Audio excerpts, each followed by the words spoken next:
Trinity Sports Medicine and Dr. Michael Scarpone are now offering 2 new preventative programs for both head injury and ACL injury. For our head injury program, get a baseline evaluation of cognitive functioning, allowing quick and accurate diagnosis with our nationally recognized IMPACT training system. Our ACL reduction and strengthening programs are geared to help educate and reduce likelihood of an ACL injury. Call 740-266-3866 for your concussion screening or an individualized ACL prevention program with Dr. Scarpone and staff. Hey, welcome to Week 5 of the Star Sportscast here at Damon's Grill and Sports Bar. Once again, the fastest 10 weeks you're ever going to find. We're halfway through the football season come Friday night. I'm here with Fred Younts, Brent Sableski, Mike Matheson from the Weirton Daily Times and the Herald Star. Let's get going real quickly. We have Big Red at Ursuline. Big Red ranked number 1 in the state, Division 3. Ursuline they're 1-3 in Division 5, but they're ranked 13th in the region. So, which means obviously 1-3 means still have a playoff hunt. And they last met in 2006. Big Red beat them up at Youngstown State on the way to the second straight Division 3 title. What do you see coming, Brent? Very simple to me. To me, this is a statement game. Now, that may sound a little crazy because Ursuline is 1-3, but it's number 1 in the state for Steubenville. It's in the big stadium. There's a history. And when you beat a team like Ursuline, even though they're down this year, people take notice. In Toledo, in Cincinnati, in Columbus, it's a big game no matter how you slice it. So when Big Red comes in this week, I really want to see them make a statement, putting it on the board, taking it to Ursuline, and really showing how talented of a team they really are. Yeah, you're right. Obviously, Ursuline being 1-3, that's kind of misleading. They play a very, very tough schedule. They have athletes. This is going to be along the lines of when Buckle came to town. They might have lost the week before, but they have athletes, and Big Red is going to match up with a team that has comparable athletes if they're not as good a team. Big Red's defense is going to have to stay nasty this week. They're going to have to keep Ursuline off the field. And I really like the way, we always talk about Big Red's running game, but I really like the way Marcus Prather has come along as a quarterback the last few weeks. He struggled in week 2, but last week, again, he had a big game against Brook. He had a big game against Canada. Well, can we say there's still a concern with the passing? Yes, there is still, absolutely. But he is growing as a player right now. And if he can continue that growth, they're going to be a very dangerous team as we go forward. And to give Coach Reno credit, they've done wonders with that offense, just with formations and different looks that we haven't seen in previous years. Yeah, it's fun to watch. That's for sure. It's fun to exciting. watch. Yeah. All Youngstown right. State, baby. Youngstown, what a great place to play, Absolutely. too. Everyone's on one side of the field. It's all red, too, by the way. The Penguins. Ferocious. Game 2. At least I know what that one means. Ferocious. Week 2 is our second game is Brook at William Park. 2 AAA West Virginia schools going at it. Parks 1-2 coming off a big win over University. Brooks 1-3 coming off a loss to Big Red after a big win over University. It's hard. Either team, whoever loses, still can make the playoffs. Obviously in AAA, but this is a big game for both teams. Fredo, what do you see? I think it's going to be a matter of can Brook match up with the athletes that William Park has. They both obviously got their one win against University. They both kind of beat up University. Park probably did it a little bit more impressively. Just a little bit more impressively. Park has a lot of good athletes. There are some people that named them the best team in the Valley at the beginning of the year. I was wondering who's going to take that vote. But, while they're not that, maybe somebody jumped the gun on that one. They are still a very good football team and one to watch out for. So Brooks really needs to step up their game this week. As he shuffles through his phone for My the time bad. limit, we really got to stop him fidgeting as we go along. But anyways, I know how to do this. Fred talked about the athletes and how these two teams match up. And let's face it, with Brook, it's the Faulkner show. I almost said the Laser show. I'm a year behind, apparently. It's the Timmy Faulkner show. Laser right now. And Timmy ran very well last week he did. against Big Red. He broke some runs. He's a big, strong kid that has some speed. So yes. he can be the equalizer if Brook has a chance in this game and to really get their season back on track. All right, this could be really interesting at Kettlewell Stadium. You're going to be at this game. Belair at Indian Creek. Belair's coming off a loss to Buckeye Local, where they impressed some people because they got a lead that no one thought people thought they couldn't do against Buckeye Local. Creek's coming off a stinging loss at St. Clairsville, where it was a one-touchdown game going to the fourth quarter. It was 28-20, and St. C put a 14 in the fourth. But credit to Creek, their first 2 drives went like 85 and 75 yards against St. C, so they can obviously move the ball. And we know Bel Air doesn't run the ball pretty much at all unless the quarterback, they really like to throw the ball. So since you're going to be there, how do you see this shaking out? And you saw Bel Air last week. Actually, what I was most impressed with Bel Air, and I know we want to concentrate a little more on Creek, but Bel Air, they took what Buckeye Local gave them. Buckeye Local showed them a 3-man front, and they ran for 130 yards in the first half. So while they predominantly are a passing team, and they will absolutely throw bubble screen after bubble screen after bubble screen to try to chuck the ball downfield off of that, they are willing to do things offensively a lot of teams aren't in this area. Now, whereas Creek, they have that big playability too, and I know Fred wants to talk about that quite a bit. Well, yeah, obviously, Mike Ferda has basically been uncoverable so far this year. Kemp just basically drops back and heaves it, and Mike Ferda says, I don't care who's covering me, it's my ball. They're very dangerous. They hit big plays. They haven't, we keep talking about it week after week, they haven't found that running game consistency that we were looking for. And to be honest with you, Creek, in their 2 losses, has had trouble with teams with athletes.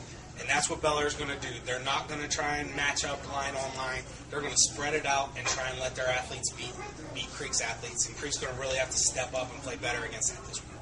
Yeah, because they've had trouble with passing teams that get in space. Should be prepared, though. I would think. Well, no, exactly. No, I completely agree with you. Our 4th game of the week is Toronto Valley, which is going to be really interesting because the Red Knights coming off this huge win at Catholic Central. They're going down to a team that likes to run the ball. The Knights like to run the ball. Once again, this could be a 45-second game because it could be over like that because I'm not sure how many passes are actually going to be thrown in the game. Aaron Thompson, number 76, ran for about 114, 119, something along those lines last week in a score. Oh, it was pretty interesting seeing number 76 run the ball, right? Yeah, it was wild. I mean, when that guy was getting past the line of scrimmage, you saw eyes from the president like this big. I mean, their offensive line was what impressed me. There were holes all game. They came off the ball. They beat Central off the ball. If they can get that running game going this week, and they had a balance.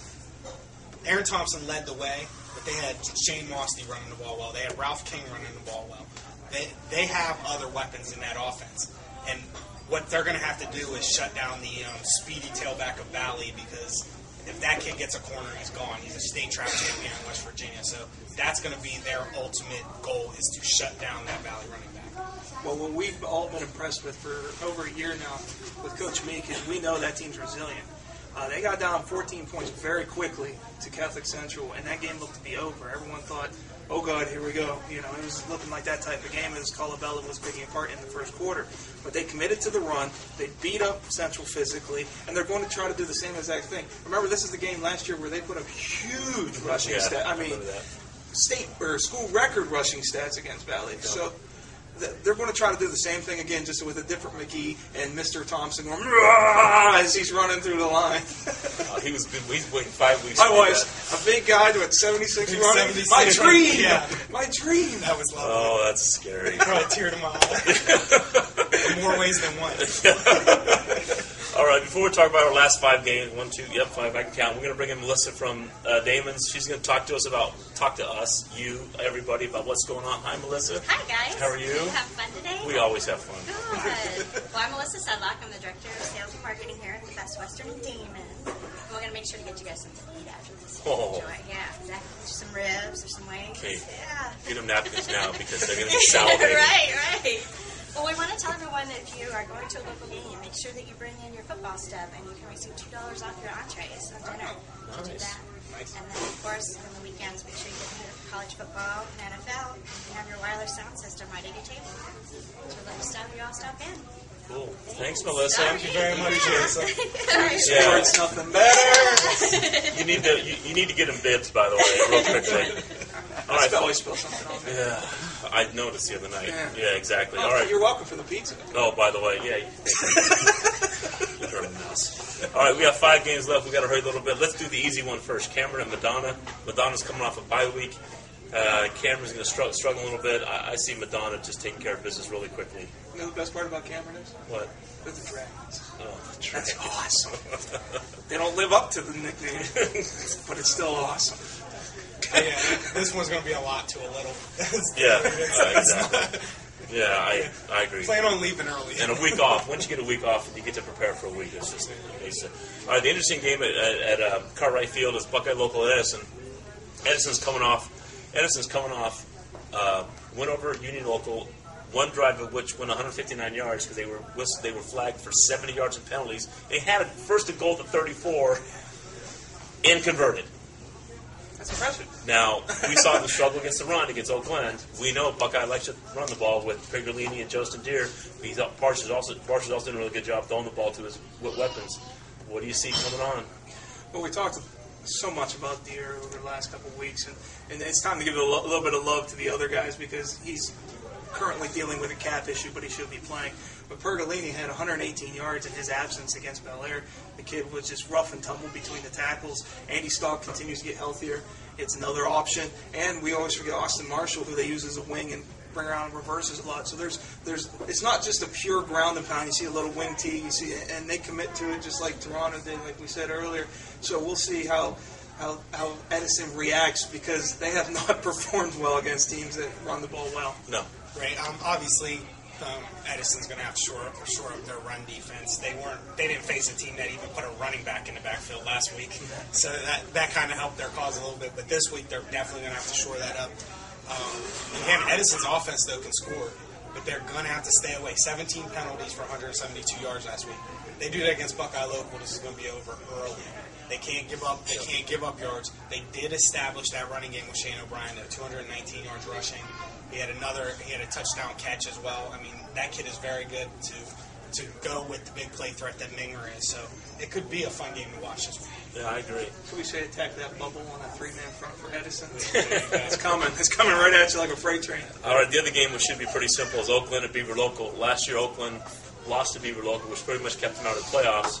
And so, Coach Roberto was pretty much reminding his kids what happened last year when you stumble all over yourselves against a team you should beat. And now that Oakland is 3-1, had a little adversity last week in JM, got down early, came back to win.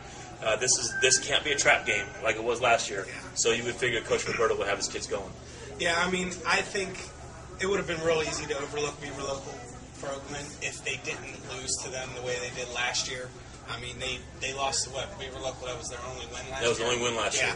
This is not a team that these Oakland kids are going to allow themselves to overlook this week. So I expect that running game to really be in full force.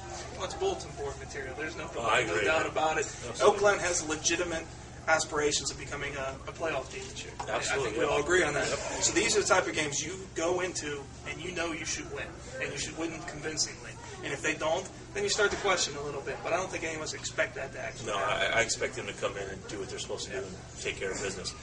Saturday night's game is Wheeling Central at Catholic Central. The Crusaders coming off a tough loss to the Red Knights. We've seen Crusaders have issues stopping the run. I watched Wheeling Central in the first quarter put up 28 or 27 against Madonna, something along those lines, and ran the ball all over them.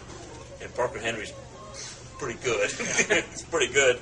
So your boys in blue, they really need to step it up. This is a bad matchup for Central. Central has trouble. Even in the game they won, they gave up 200 yards rushing to Tuskegee. They made some adjustments, but Tuskegee ran for over 200 yards. Obviously, we saw what happened to them last week. And let's face it, Wheeling Central is the best of the three running teams that they've faced so far this year. Absolutely. They're in a lot of trouble, and if they don't pick up a blitz or make adjustments in the routes they're running, it's going to be another very long night for the Crusaders. You take what happened with Toronto last week, you add a little misdirection, a little more speed, maybe a lot more speed, Yeah. a few more athletes. Not a good combination. No, I know personally I'm picking the Catholic team. Good. Yeah, I win either way. Just like you picked the Catholic team against. Well, I'll pick the Central team. I don't care. Yeah, okay. All right, last game of the week. It's a Friday night game. St. Clairsville heads to Harrison Central, plays Kropka's Huskies. Kropka's Huskies, man, they play very tough as usual. They played them good. It was 14-9 at the half. Ferry was all second half. The difference is, I don't think Harrison Central has seen these type of athletes yet. Jalen Brown and Kinnick and Monteroso and just keep naming them. They put up 42 against Creek. Winner of last week's trivia question was Julie Shura. This week's trivia question is, how many yards was Edison's drive against Union Local when they had 70 yards in penalties, their total drive? And you can email your response to sports@heraldstaronline.com. The winner gets a gift certificate. See you